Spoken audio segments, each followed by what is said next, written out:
Hi there, and happy Mother's Day. Welcome to Winston-Salem Friends Meeting and our online message. Since we are participating in Quaker worship, I think it is appropriate that we take a moment to center down and let the Spirit prepare our hearts for the message.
Amen.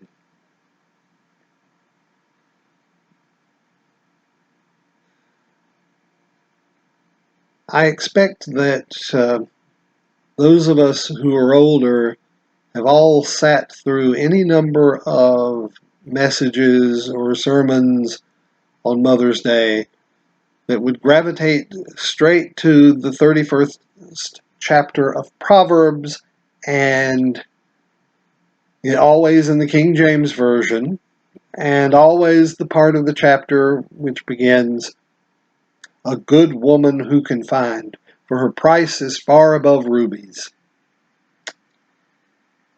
Yeah, well, it's 2020, folks.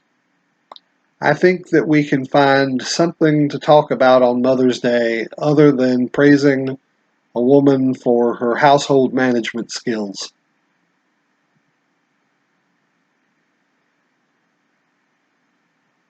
So, in thinking about this message, I went to a passage from the book of Isaiah, and specifically from the part of the book of Isaiah which wasn't written in the judgment of most modern scholars by Isaiah of Jerusalem, who was active between about 740 BC and about 690, but to the work of an entirely different prophet who worked during the Babylonian exile 150 years later. So we are looking at somewhere between 550 and 540 BC.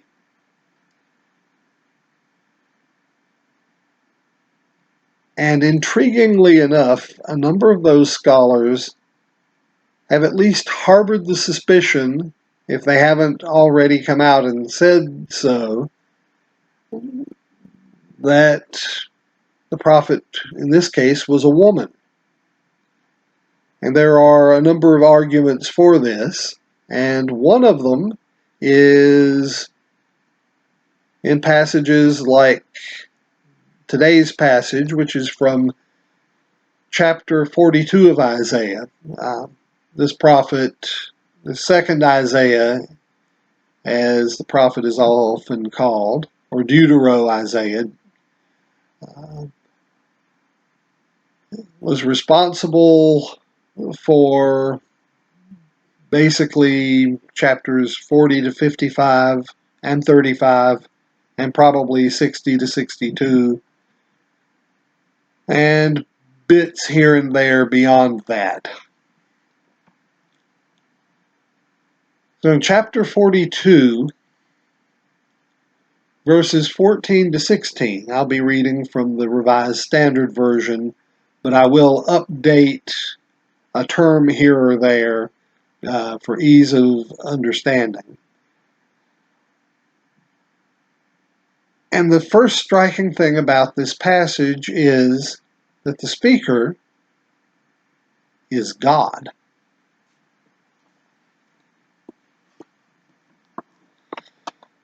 For a long time I have held my peace. I have kept still and restrained myself. But now I will cry out like a woman in labor. I will gasp and pant. I will lay waste mountains and hills and dry up all their herbage. I will turn the rivers into islands and dry up the pools. And I will lead the blind in a way that they know not. In paths that they have not known, I will guide them. I will turn the darkness before them into light, the rough places into level ground. These are the things which I will do, and I will not forsake them.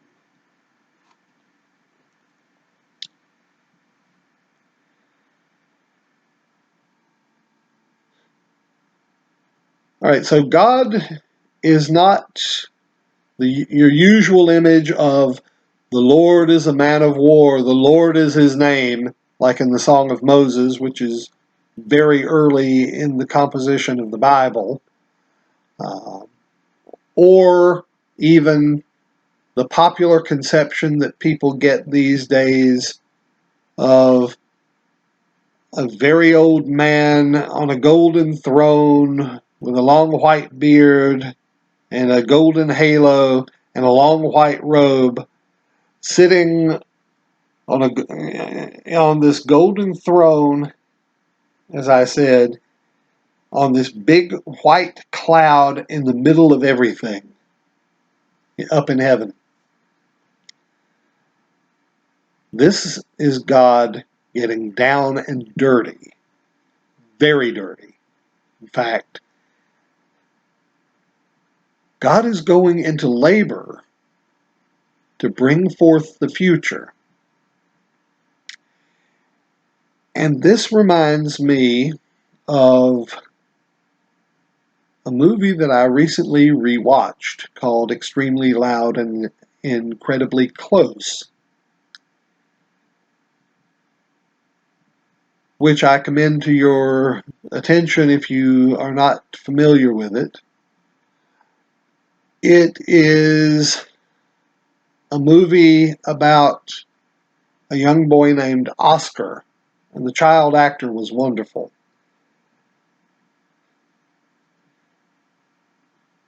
And his spiritual journey to make sense of 9/11. So it's the aftermath of 9/11. It is often not a very easy movie to watch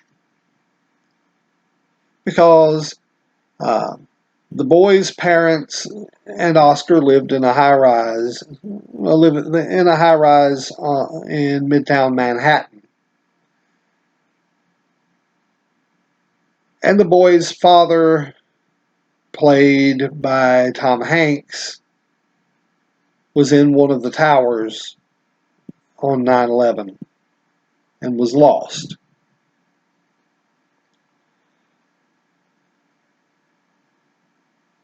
And so young Oscar and his mother, who's played by Sandra Bullock, and his father's mother, have to carry on in the aftermath of what Oscar keeps referring to as the worst day.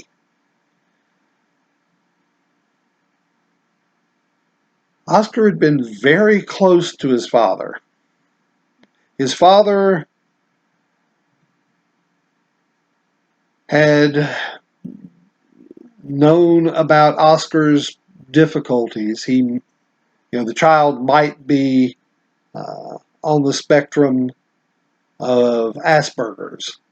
So, there's some autistic tendencies involved, but the tests aren't definitive, as Oscar says later on. And 3 weeks after the worst day, his father's mother, who lives across the street in a high-rise on the same floor as Oscar, so he can see her apartment with binoculars, and they communicate by walkie-talkie, and he can go over and visit her, which in some ways is very small townish, and having your grandparents there with you. Well, 3 weeks after the worst day, his grandmother takes in this mysterious old man who's known only as the Lodger for the bulk of the film.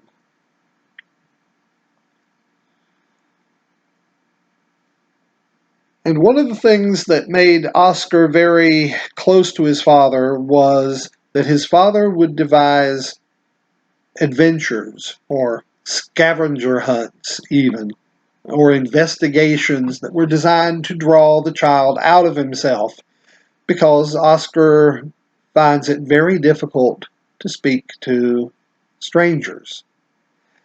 And so these adventures are quests, and Oscar has to go and talk to total strangers to gain to gain investigative skills and also people skills, which is, of course, the point.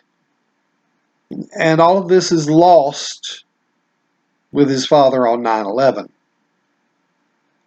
A year after his father's death, Oscar goes into his father's closet. He feels his father slipping away from him. And so he wants to retain this connection. Oscar points out that the Earth is 8.5 light minutes away from the sun, and so for 8.5 minutes after the sun suddenly going out, on Earth it would still be warm, it would still be light, and then everything would suddenly go out. And he feels himself at the point where those 8.5 minutes are running out. So he goes into his father's closet and manages to break this blue ceramic vase that was on the top shelf. And in the vase was a key in a very small manila envelope. And so he goes down to talk to the local locksmith that he knows, and is told that the key is fairly old, and that it looks like it might be to a safe deposit box or something. And the locksmith points out that on the front of the envelope is written the name Black, or the surname Black. And so Oscar is convinced that this was his father's final quest for him. And so he goes to work. He talks to the doorman of the building and borrows the phone books for all 5 boroughs of New York, and looks up all the people named Black in it, in these phone books. The story he gives the doorman is that he has a project on the census, which will be important later, so keep that in mind. So Oscar starts going around to all the people named Black on his list. He lays out, he's very systematic. He makes a grid pattern for all of New York, and he divides the list up into manageable bits. The very first woman he goes to see is played by Alfie Woodard. And he comes to her on a very bad day for her because it turns out her husband is leaving. And she really doesn't have time to deal with this stranger, this stranger child to her. But she does. She invites him in, gives him something to drink, and he takes her picture and then continues on the way. And after a short time, he is joined in his quest by his grandmother's lodger,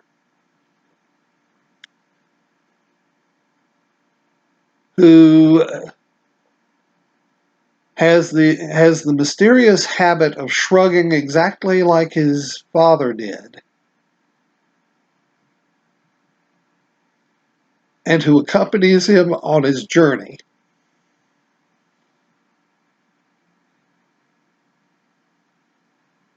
And finally, when young Oscar tells the lodger, that he has figured out that the lodger is actually his grandfather, who was his mother, his grandmother's estranged husband, who was afraid because of his adventures in Germany during World War II to be a father himself.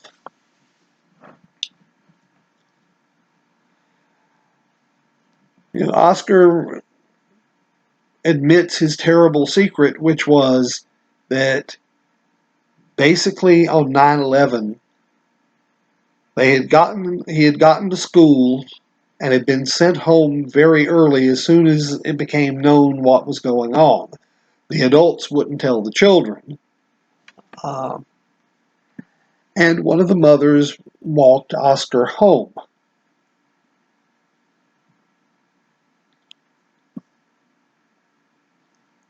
And there was a series of telephone answering machine messages, which were Oscar's father trying to check on him to make sure he was all right and to say goodbye. We find out because Oscar and his mother are on very shaky terms at this point in the story. We find out that his mother had not been at work for all of 9/11, that her husband had gotten through to her. And when, there were 6 of these answering machine messages that Oscar heard.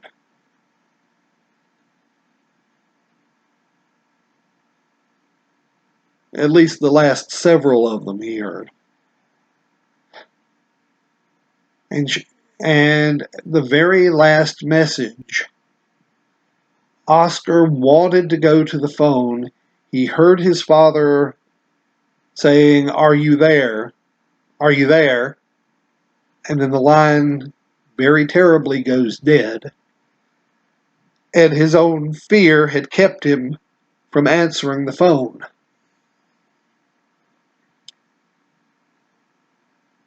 And at this point, the journey is too much for the lodger, and he leaves.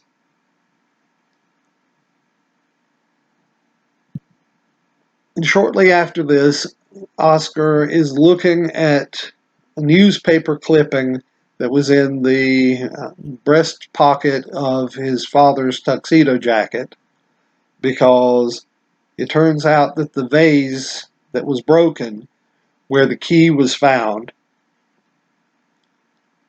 had been an anniversary present from his father to his mother. Their anniversary would have been on the 14th of September. And there's a clipping in it, and on the back side of it, there's a phone number. So Oscar dials it up, and it's the very first woman that he talked to. So at night, so it's night at this point, and he goes and he talks to her. Or rather, she takes him to talk to her ex-husband. And the key, it turns out, was to a safety deposit box that the ex-husband's father had wanted him to open and have whatever was in it. So Oscar had come to the end of his quest without getting his answers.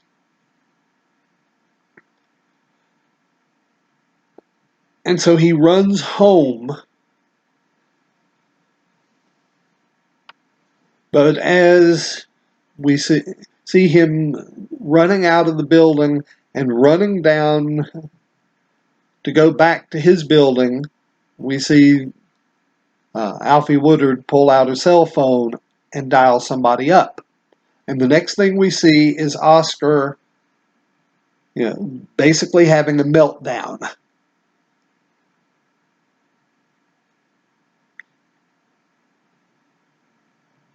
And his mother lets him go for a bit, and then she gets up and she takes away the parts of his project that he had been in the process of starting to destroy.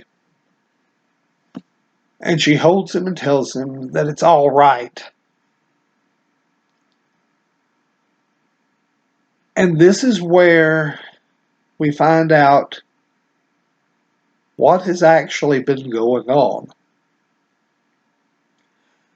And that is that his mother knew things were happening with her son, and that he was having a hard time of it, a hard time of adjusting to life without his father.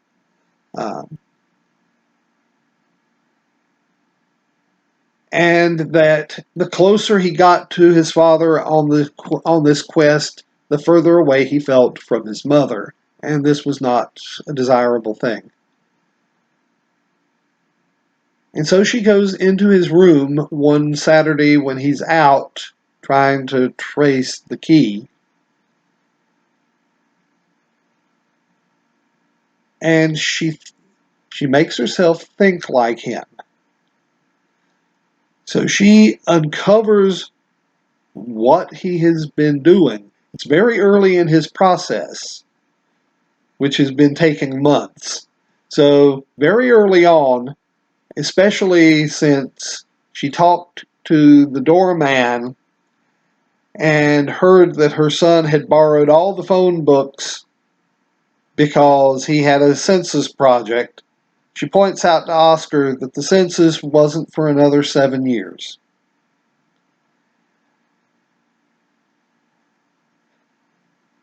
And so what she did was she called the people that he had already managed to contact on his lists and told them what was going on. And then she started going ahead of him to prepare his way for him, to help give birth to the future, as it were.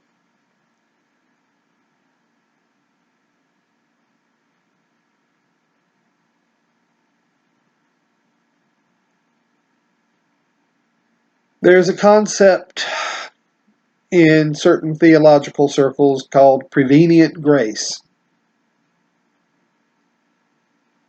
One application of it is that God goes before us to keep us out of trouble.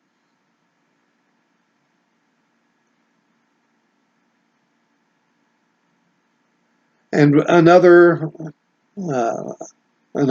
part of the concept is that even the first stirrings of our desire to look for God is a grace sent by God.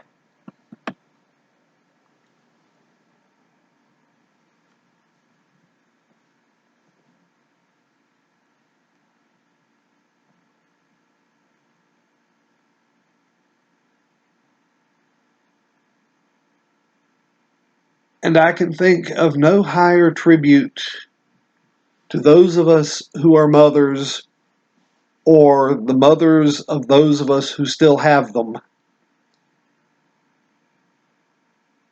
than to see them mirroring God's continuing act of creation in the world. That God uses the circumstances that are before us to bring forth the future. And I also think that in this time of distress, lockdown in some places, fear and uncertainty,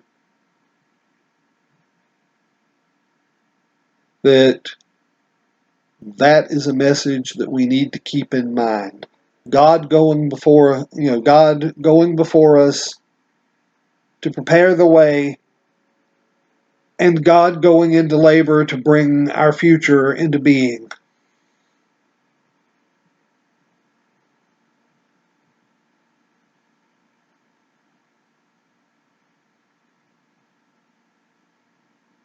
Our journey is just beginning, friends.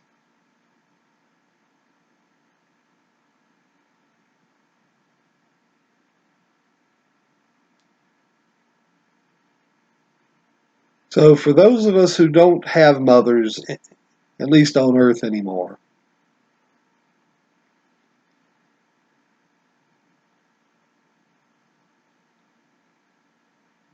or who have been mothers in our day, or in your day,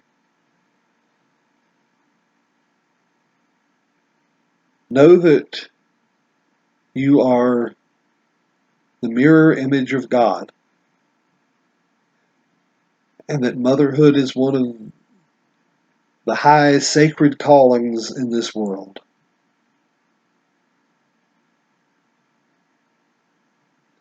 And for those of us like me who still have our mothers,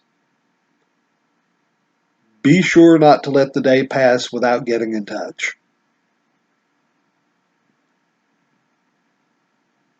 Happy Mother's Day.